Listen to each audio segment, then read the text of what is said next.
My name is Kutamba Heather Stacy. I participated in the 4th edition of the Unwanted Witness Privacy Moot Court competition in 2025 and emerged the overall regional champion. The Unwanted Witness Moot Court competition was unique in itself. It was dealing with privacy. I was in my 3rd year at the time, and that was a sector we hadn't studied. It was a sector we were completely green about, so it was intriguing, and I thought about it and I was like, I should check this up and find out what is it about.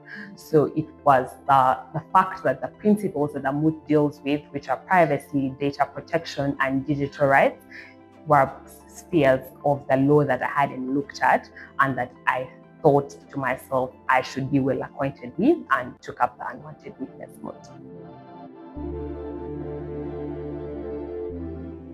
Essentially, privacy, we're thinking, oh, privacy, that's dealing with secrecy. We're thinking of it in a narrow perspective.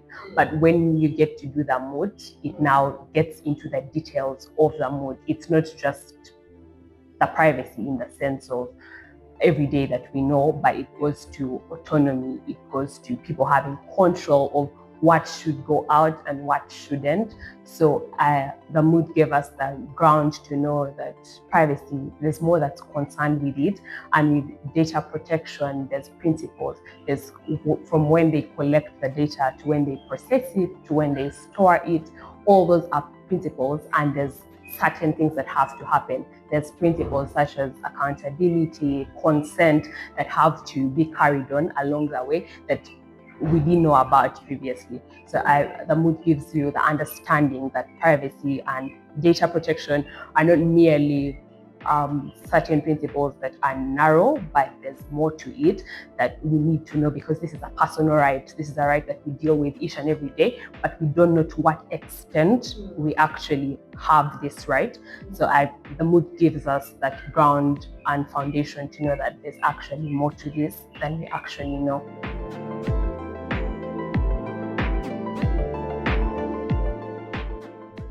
The most memorable experience, I don't know if that should be obvious, but is when they announced our team number as overall champions at the final regional round in Dar es Salaam. It just gave me chills. Like, it has actually happened and we've been announced. So it's something I think about over and over again, and it's a memory I'll have forever.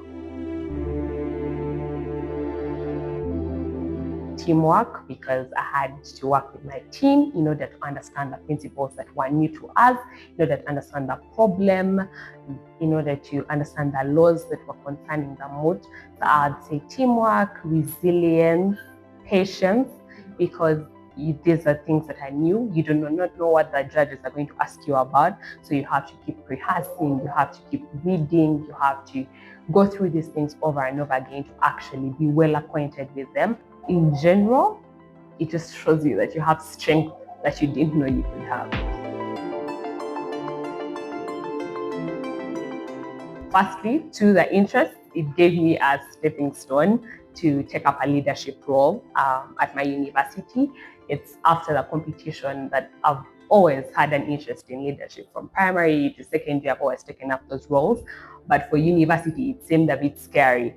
But after I took part in the competition, I got a connection with the students, because people want to interface with you more. So I stood for Member of Parliament for School of Law, and by God's grace, I got through.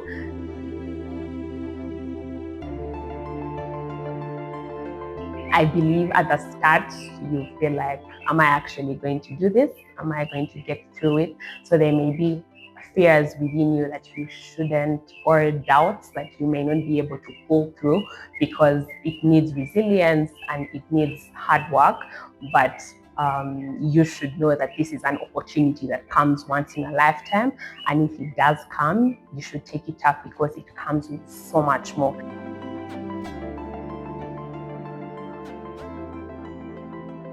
My journey, in one word, actually, is the Moot Court competition was transformational for me.